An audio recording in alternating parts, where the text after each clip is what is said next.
and gentlemen, here it is, the most listened to radio show on the planet. Even the other stations are tuned in too.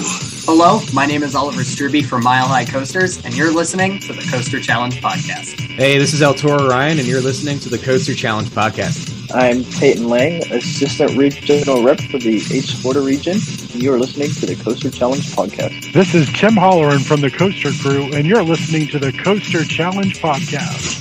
Do you accept the Coaster Challenge? Yes, I accept the Coaster Challenge. Do you accept the Coaster Challenge?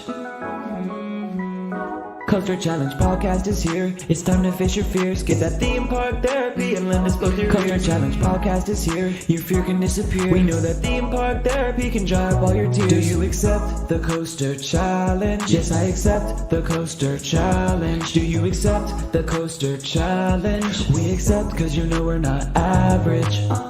You're listening to the Coaster Challenge Podcast. A journey where people become fearful to fearless, all from riding roller coasters. So please secure your hats and glasses and keep your hands and arms inside the podcast. It's time to accept the Coaster Challenge with your host, Andrew Locke. This is Andrew, one of the executive producers of the Coaster Challenge Podcast with you today. And today I have a fun guest. We have a coaster enthusiast in the house. Welcome to the podcast, Matt Hill from Operation Theme Park. How you doing, Matt? Thank you for having me. Absolutely. Proud to have you. Now, Matt, why don't we start off? Why don't you tell us about yourself and your love of parks and coasters? So obviously my name is Matt. I'm 16 years old. I've been going to theme parks since I think I was 4. Wow. Yeah, first park I think was Dutch Wonderland, if I'm not mistaken. So Sure. it's been a long 12, 13 years. So Right. Nice. And that's you live in Ohio, correct? Yes. You're near Cedar Point? Yep. So that's your home park. That's not a bad home park to have. Nice. Yep. Now, Matt, you're a little bit unique in that usually when we have guests on the show, we, oftentimes it's me or sometimes David or now one of the new producers that have joined the show here in the second season. We will reach out to someone. It might be an enthusiast, might be a YouTuber, blogger, podcaster, park officials, managers, and we will recruit them to be on the show. And in past episodes of the show, we have encouraged listeners, hey, if you want to be on the show, let us know. And that's in fact exactly what you did, Matt. You reached out to me and said, hey, can I be on the podcast? And you and I started chatting, and here we are. So I'm curious, can you tell your part of the story? Like, how did you get to the point where you reached out to me to be on the podcast? I saw M&N Amusements talk about their episode on the podcast and said they had a lot of fun. And I think they even mentioned my name because I was interested at the time to do a podcast, but I was very nervous in terms of reaching out to people that I didn't know. Sure. It was just kind of this whole thing, but I eventually brought up the courage to actually talk to someone new and say, hey, can I be on a podcast? I see this as a great opportunity for the both of us. So awesome. Yeah, no, that's great. That's great. I'm glad you reached out. And yeah, we know Mark and Natalie, they were on our first season as guests together. So that's fantastic. All right, well, let's continue here. So again, 12, 13 years is how long you've been going to parks since you were 4 years old. So I don't know if you remember what your first coaster was, but at least can you tell me what the first coaster that you do remember riding is? The first roller coaster I remember riding, I guess the first big coaster that I remember is Phoenix at Knoebels. Oh, nice. Okay. Yeah, that was in 2012, I think. Okay, so a couple of years after you started going to parks, and okay, that makes sense because obviously, 4 years old, there's a lot of parks where there's where there's no coasters you can ride. I mean, I remember my first coaster was when I was 4, but it was Space Mountain here in Orlando. And, Disney's known for their lower height requirements and, special, more forgiving restraints that are more friendly to kids because Disney's very family friendly. But in Ohio and Pennsylvania, it's a little different. So, okay. All right. So, but the first big coaster I remember riding was Phoenix, which is, that's awesome. I actually have not ever been to Knoebels. That's one of my my parks that I want to hit. Hopefully, actually later this summer, I'm planning on doing a road trip up in New Jersey, Pennsylvania, and I hope to get up there for sure. So let's jump from the first coaster you rode to what coaster, and I have a feeling I know the answer. I always like to play this game with guests because I get to know the guests that I interview to some degree more than others before even doing the interview. Mm-hmm. So I have a theory, but anyways, let's see if I'm right.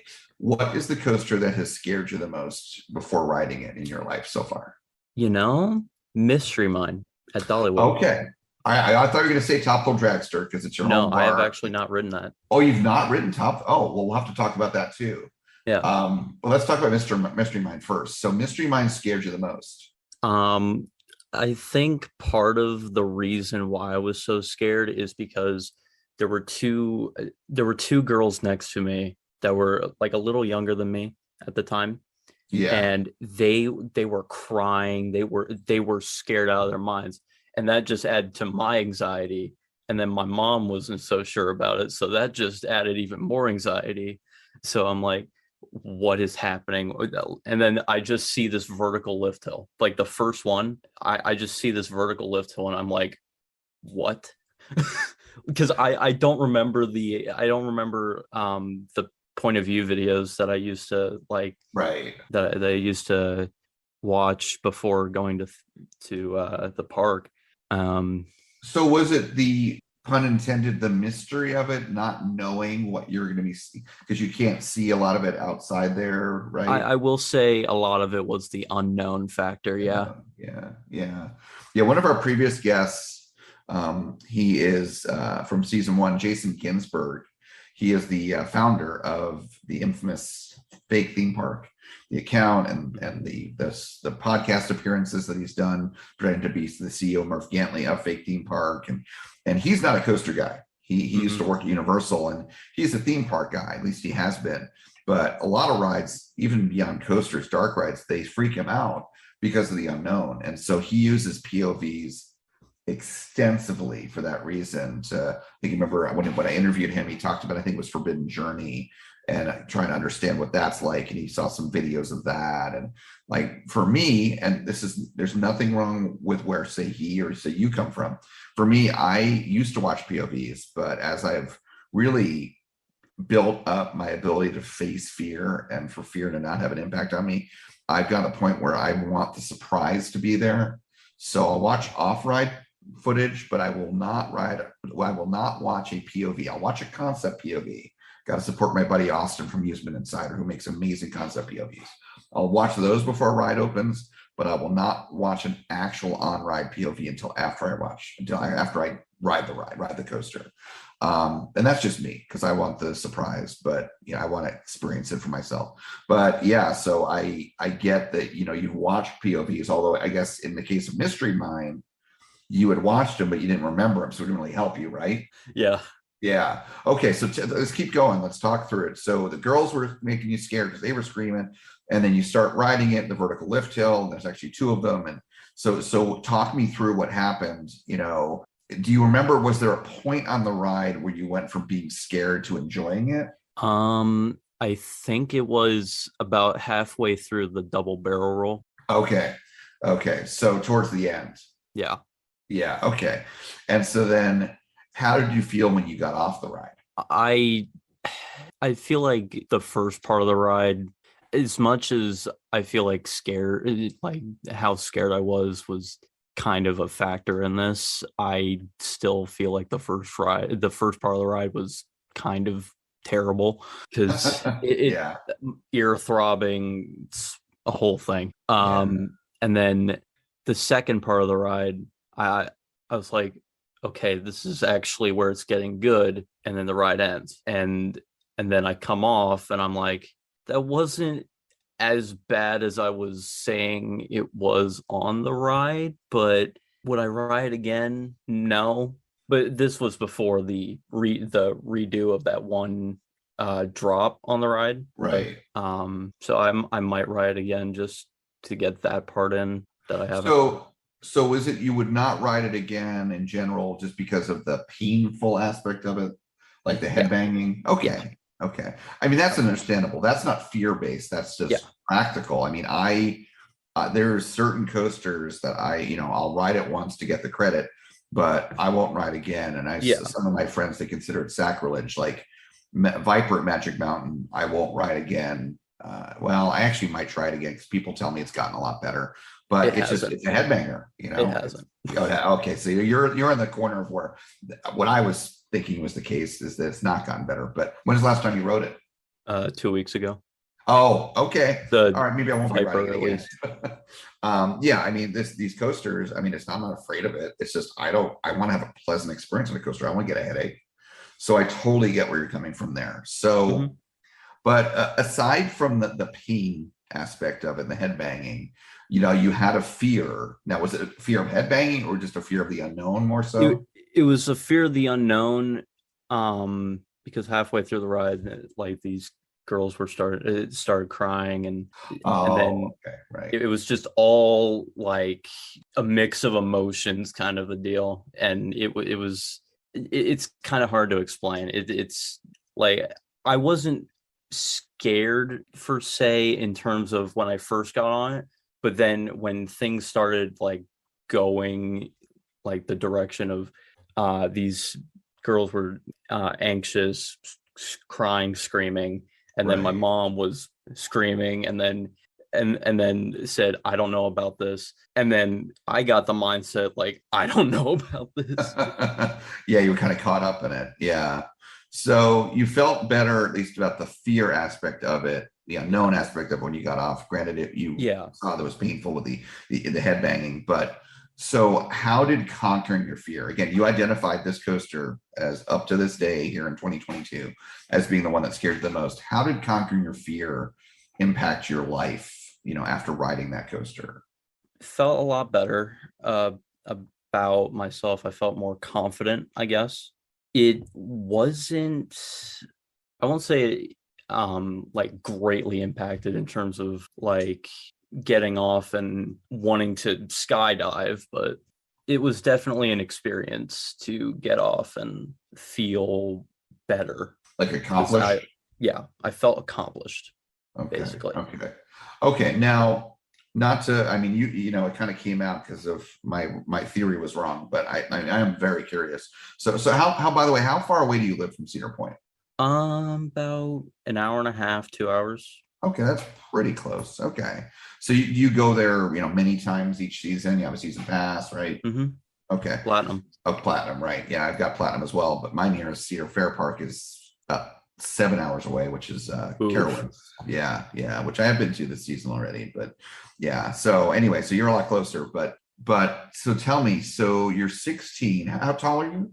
5'6", 5'7". Okay, so you're not like crazy short or anything. So why have you not yet been on Top Thrill Dragster? I have like multiple different excuses of why I don't, but I feel like the main excuse that I say a lot is the unknown. Okay. So in other words, when you told me that the coaster that you've been on, and that's maybe the key here, that has scared you the most so far, it's Mysteryland, but you're still, there's certain coasters that still scare you. Right. And that's fine, by the way. There's nothing wrong with that. So let's talk about that though, because it is, as you already know, the mission of this podcast is to kind of help people to face fears and make their lives better, because of theories that we have that seem to be very well proven just on all the people we've talked to. And you're the first example of someone that is still kind of in this journey. You've not gotten to the quote unquote end of it. And that's fascinating to me. So would you say that Top Thrill Dragster is the one coaster that you've not been on that scares you the most and intimidates you the most? Okay, so is it, have you been to Great Adventure? No. Okay, do you think, and maybe this is a little difficult to answer because you've not been on it yet, but King to Ka is technically slightly faster and slightly taller. Is it the height, by the way, that scares you? What? Because you can see, it's not like Mystery Mine. You can see everything about these coasters out there on the Midway. Yeah. But what is it that scares you about these? I think it's the height, how fast you're accelerating, the launch. It's just this whole thing. Like It's extreme. Yeah, it's extreme. Yeah. So you said you were at Magic Mountain, and I'm jumping around on purpose because I kind of want to frame this. So you said you were at Magic Mountain 2 weeks ago. Did you ride X2? I did not. It was a 5-hour wait. Have you been on X2 before? No, for same reason. Okay, so it's not, but you're not intimidated by X2. I'm not. Because X2 is very extreme. I mean, it is Yeah. it is a common, I'm not sure how many of our back episodes you've listened to. It is one of the most common coasters that's identified as the one that scared people the most before they got on it. So it sounds like for you, it's more height and speed, or height and acceleration. Mm-hmm. Okay. Have you been on Max Force? I've never been to Great America. Not been to Great America. Okay. Let's see. You've been on Millennium Force, right? Yes. So Millennium Force, it's not accelerate. I mean, you accelerate, going down that first drop to almost 100 miles an hour, but that is not as intense because it takes longer to accelerate than, say, Top Thrill. Right. So do you think, and again, you may not know the answer to this, that if you got on Top Thrill, or say when you got on Top Thrill Dragster, that after that you'd be fine going on King Ka because it's so similar? It's like not much of a Absolutely. difference. Okay, got it. Now I'm going to take you a step further. So certainly height-wise, King Ka and Top Thrill, they're right there. They are the tallest, strata coasters and all that. But in terms of acceleration, is it acceleration or speed that intimidates you? I think it's acceleration. Okay, so let's say, same kind of thought exercise. Let's say once you ride Top Thrill Dragster, do you think you'd be totally okay with going on Max Force or Dodo Donpa? Or do you think that would still be another jump for you? It might be Max Force, maybe. Dodo Donpa, it might take me a little bit. Right, because that is, I've been on that coaster, but when it was still Dodo Donpa, before the extra dough, before they redid it. And this is back like 15 years ago. It was pretty crazy. Wow. But yeah. So would you say that riding Mystery Mine has in any way helped you towards that goal of, say, getting on Top Thrill Dragster? The more and more I think about it, it may have a little bit, but I think I would have to ride more coasters similar and smaller to Top Thrill Dragster, or at least, well, I've ridden Accelerator and I've ridden Storm Runner. I was going to ask you, right? Okay, yeah. I think I need to ride those a couple more times to really push myself to get to that goal. Right. So basically, you feel like you need to get some more experience on an intimate catapult, basically a hydraulic launch coaster. So like even a fast LSM, like say Pantheon or Velocicoaster, those would not be enough, right? Because they're not as intense in that acceleration. Okay. Interesting. Okay. Have you been on Fury, by the way? Mm-mm. Okay. Do you think you'd be okay getting on Fury, having ridden Millennium Force? Or does that one? Okay. So it's really the combination of that 100 more feet than, say, Millennium Force with that acceleration. Yeah. Is that 1-2 punch? Okay. Are you hoping, do you have a goal set for yourself? Like, okay, I'm going to get out to Hershey, or I'm going to get out to Knott's in the next year or two and get some more rides and then get on Top Thrill Dragster, assuming it reopens, another year or so. Is that kind of your goal? Or? That's what I'm hoping for. Okay. That's a really good goal. And, we've talked about this already a couple times here in the second season. One of which was leading into our second season. We had a recap episode, and we've talked about not pushing people, or people not pushing themselves too much, just do it naturally, and just, you don't want to make things worse for yourself or make it a bad experience. So, in talking to you here and kind of going through these thought exercises, I think you have a good plan for yourself. And you're only 16. I mean, I didn't get over my fear of coasters till I was basically almost 18, about 17 and a half. But I think you've got a good plan, and, it's very logical. You're going to ride the same kind of technology, the same basic type of coaster, a shorter, slower version, but, still pretty darn fast and intense and tall. And that way you can feel more comfortable getting on something like a Top Thrill Dragster King Ka. Now, let's say that Top Thrill Dragster doesn't reopen, after this season. Would your plan be to conquer King Ka then, I'm assuming? Or Okay. Yep.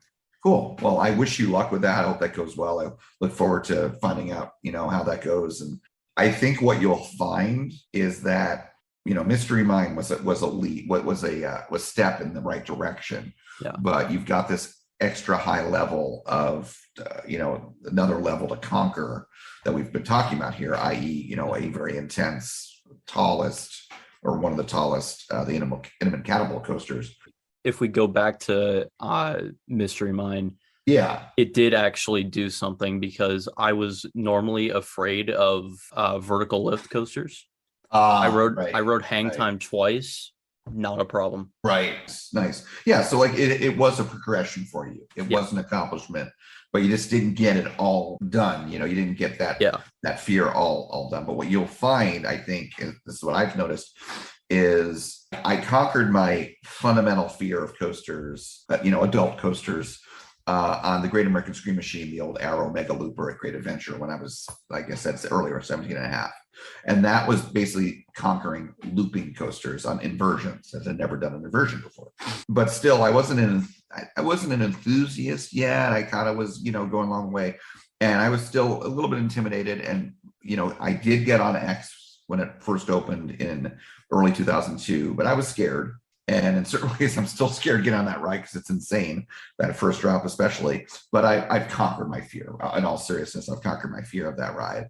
And I think ever since riding X, like, coasters just don't scare me. At the same time, even after riding X, 20 years ago when it first opened, when I ride a coaster the first time, I'm not like holding on for dear life, but I generally just don't put my hands up because that unknown that we've been talking about. Mm-hmm. But over the past couple of years, like, for example, again, I don't live close to Cedar Point, so this hopefully won't surprise you. I didn't ride Steel Vengeance myself for the first time until last September. And my very first ride on it, my hands were straight up. Same thing. Well, actually, with Velocicoaster, I couldn't, because the first 6 or so rides I had on it were during a filming, was actually before it opened to the public, and we weren't allowed to put our hands up.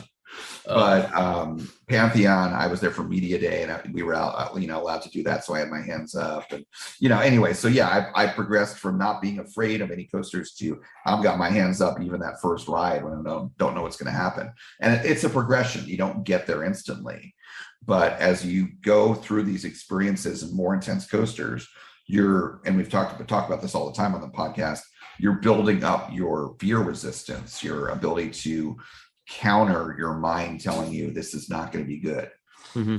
And so you're on that journey. You're still on that journey. And that's awesome, because as much as you ride coasters now, it's just going to become better and better for you as you face your fears, especially with the way you're doing it, where you're doing it methodically. Some people, they'll push themselves and just go from riding just, I don't know, say Magnum, they'll jump up to Southfield Dragster. They won't do Millennium Force first before that, or Fury. They'll, jump up crazy heights, and things like that. Or even, if they started with, only like kiddie coasters and things like that, like Woodstock Express, and then jumping up to something like Millennium Force, it's a big, big jump. That's the way I used to be at parks. I would go on the smallest, simplest coasters and build up from there. Now, when I go to a park, I go to the ride that I've most been looking forward to, the ride that goes down a lot, like a lightning rod, for example. I would go for that first, which is what I just did when we were at pretty much what we did first when we were at Dollywood a few weeks ago for the Coaster Crew event there. But anyways, yeah, you've got a logical plan, and I think that's awesome. So, Okay, so I realize you're still on this journey, but would you say that beyond, say, Mystery Mine helping you to conquer your fear of coasters and fear of certain things of coasters, you're still working on that, would you say that and the experiences you've had at parks so far in your life, have they had any significant positive impact on you in any other ways? I guess I'm a little better at like public speaking in terms of getting my thought out a lot quicker than I did, and I'm a lot better with talking with new people and stuff. Yeah. I don't know if that's anything to deal with the coaster itself, but it definitely made me more confident and feel accomplished that I did something. Nice. Yeah. So what you said about public speaking, I feel that about myself. Mm-hmm. And I see that with other people too mentioning it. So it is something I think that's related. There's definitely some data there, if you will. Yeah. And I think it relates to one, the fear side of conquering their fear. But I think the other part of it too is the social aspect of being an enthusiast. It's, I'm assuming that, you have friends that are enthusiasts, right? Yeah. Right. And have you ever, for example, like, you start meeting someone, you meet someone on, like, say, Instagram or Facebook, what social media, that's another enthusiast. And maybe even you live near each other, but you've not met yet. You talk to each other. And then have you done that, and where you've met in person finally, that sort of thing? So I've met a couple people. Yeah. Yeah. So like doing things like that, which is normal. It's common in the way the world works today. It's happened to me too. It kind of helps you to kind of get over that social awkwardness of putting yourself out there. Yeah. I think that's part of it too. So I'm not surprised at all that you would say that. So that's great. Okay, well let's go into like the second half of the interview here and have a little fun. So how many coasters have you been on? What do you keep your count? What's your count at? As of April 7th, 132, I think. Wow, that's impressive. I mean, I'm a little more than a little bit older than you. I'm like 3 times your age, literally. But when I was growing up, by 16, me, my friends, et cetera, we've been on like 10, 20 coasters. I mean, Parks had less coasters back in like the 80s and 90s and all that. But 130 at 16, that's really impressive. That's awesome. Soon to be like close to 150 in June. Oh, nice. Now, do you have a plan to make your 150 a special coaster or anything? Or I mainly do by the hundreds. By the hundreds. Okay, gotcha. So are you already thinking about what you want your 200th to be then? We'll cross that bridge when we get to it. Okay, it's a little too soon. Yeah. I'm at 391 now, and I'm going to be Silver Dollar City, which I've never been to. I'm going to be going to in a little more than a month, and that should be where I hit my 400th. I don't expect to hit it before that. What's that? Outlaw Run. I'm either thinking about Outlaw Run or Time Traveler. Those are the two that I'm thinking of. And after talking to Marcus LeShock, who's in our second season here, I think maybe Outlaw Run, between him and my buddy Brett, who lives in the same apartment community as me, like right a few doors down, who's obsessed with Outlaw Run. They're definitely leading me in that direction. But on the other hand, as I like to give my buddy Austin, again, Amusement Insider, a hard time, he loves Mach. And I have yet to find a Mach that I really liked. I haven't ridden any of the multi-launches from them, so.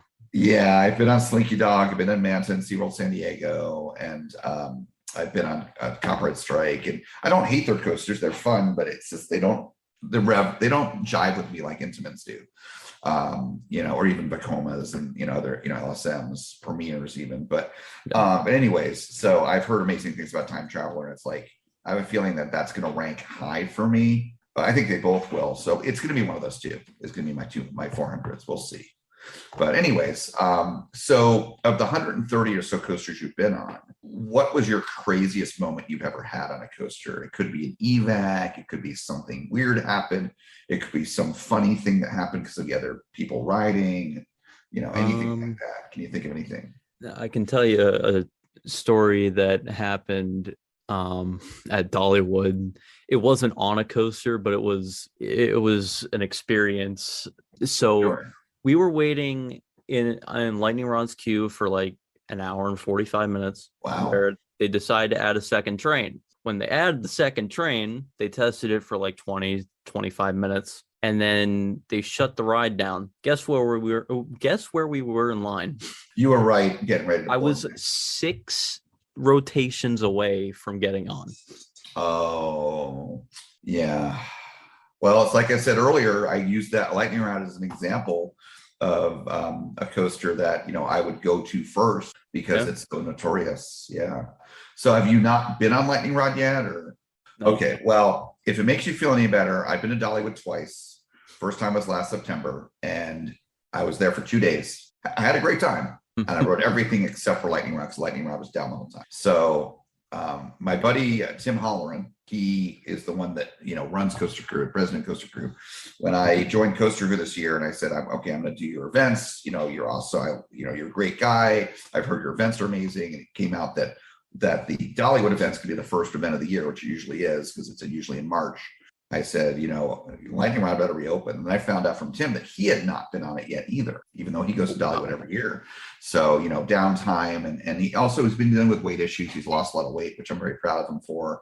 Anyway, so I realized it's for both of us. It was very important. It was like, it had to be open. And it had a lot of downtime the one day we were there for this event. But it did open, and I went up riding it. I'm not sure when Tim got to ride it before the ERT, but my group, there was 5 of us, we got to ride it, I think early afternoon finally, because it was down a lot in the morning.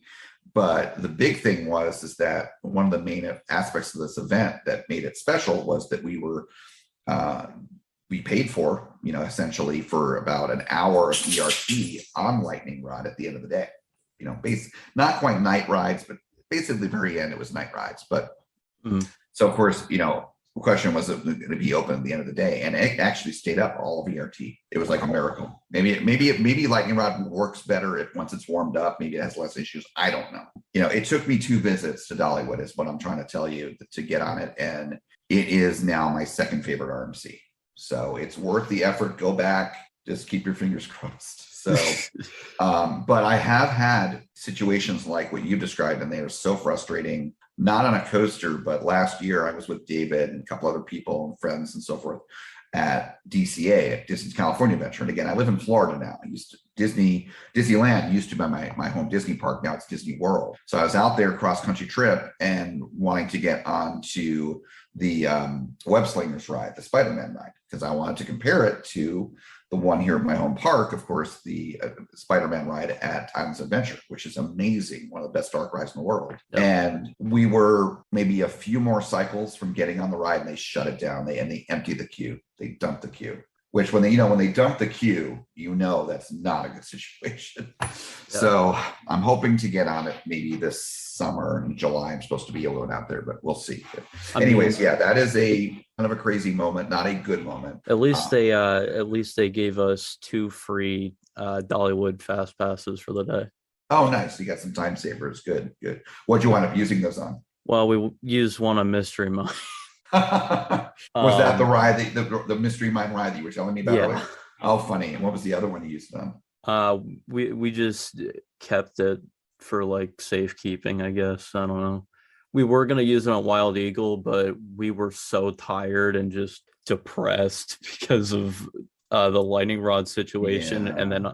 And then Mystery Mine kind of threw us off the wrong way in that day.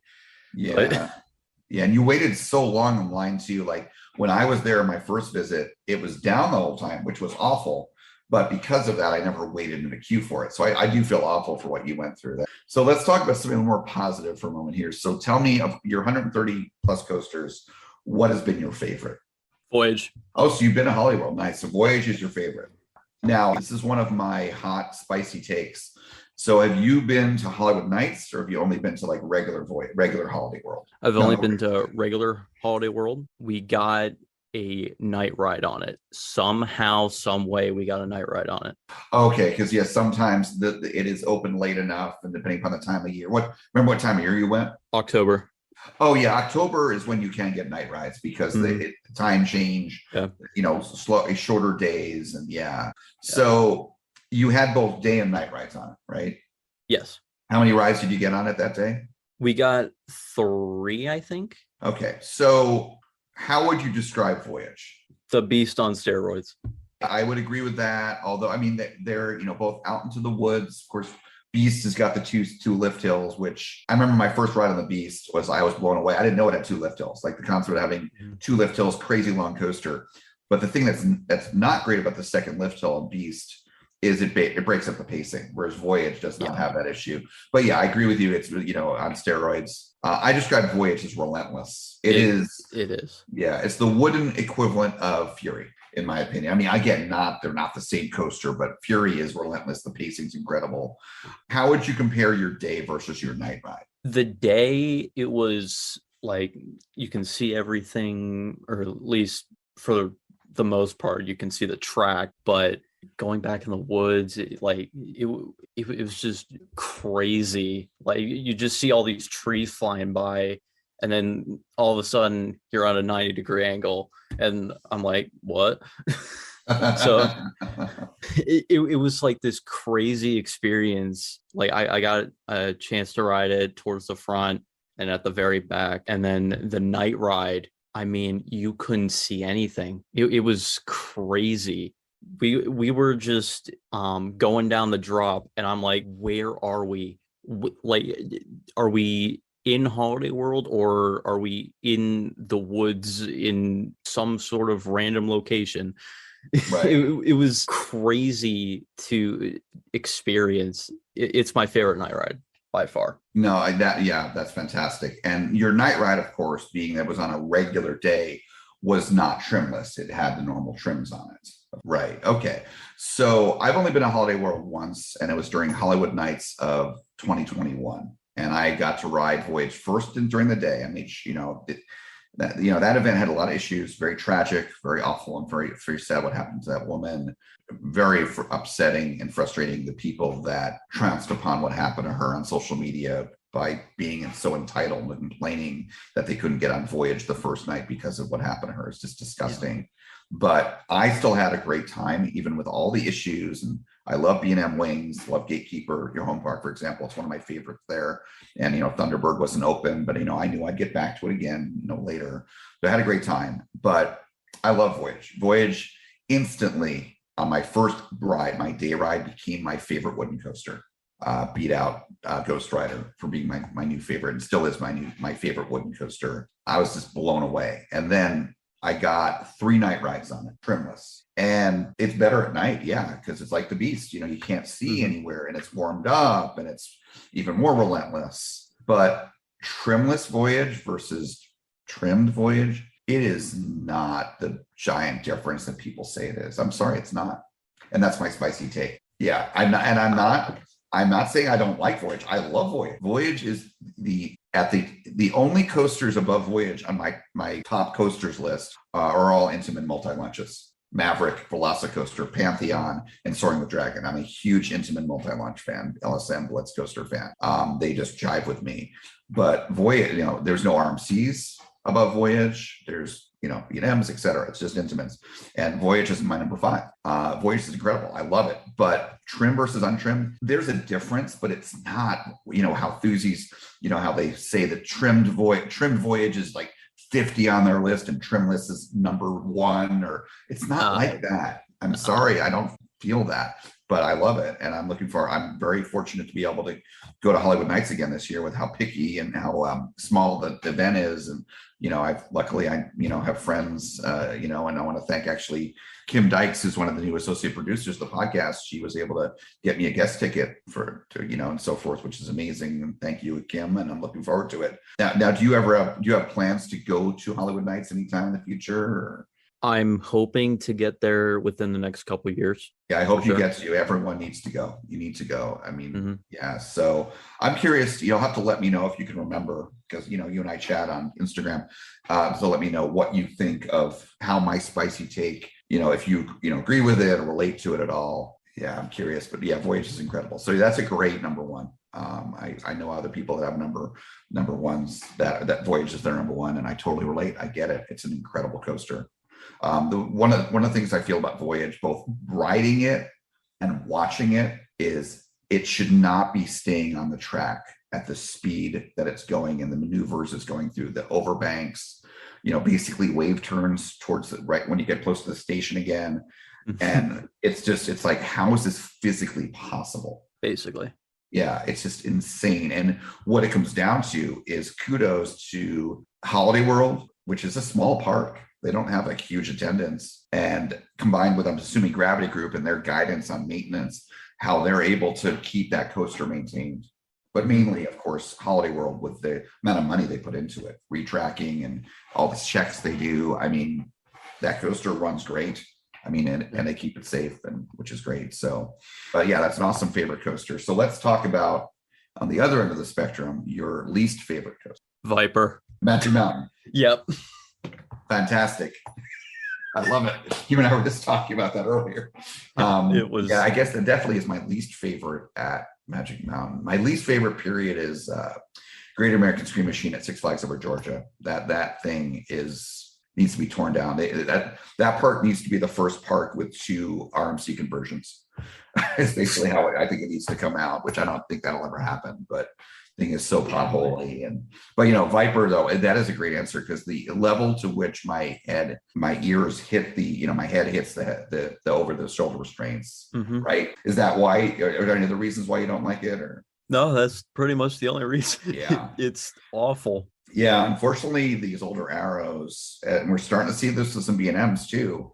The diehard coaster enthusiasts that say, "Oh no, you can't tear this down." And I'm a member of ACE, and I believe in preservation. But a coaster gets to the point where maintenance, or here in Florida, humid environment, outside, whatever, where it's beyond the point of repair. And if a coaster can be brought back to life, absolutely, I'm all for it. But if the coaster has not been maintained, or just so old that it's just painful and not fun anymore, burn it, tear it down, put something new in. I mean, I'm a realist, because coasters should be fun, right? Yeah. So, but I think something amazing could go in Viper's place. I would love to see Magic Mountain, and quite frankly, Six Flags build their first Giga and do it right there. If it's going to be built anywhere, it would be Great America or Magic Mountain. I would say it was where they put it. I say Magic Mountain. Yeah, so I think that's because that coaster is beyond its service life, and it is not long for this world. And it's just right up front there with X, and just a great. I mean, I would love for an Intamin Giga, like a I-305, but even a great B&M Giga. Who knows? We'll see. So the last main question that we ask all of our guests, Matt, is, you understand kind of we're talking about fear, and you're still on your journey of facing fear, which is great. What advice would you give those that are listening, people that are maybe someone that, like you, has not completed their journey yet? They're still in it. What advice would you give?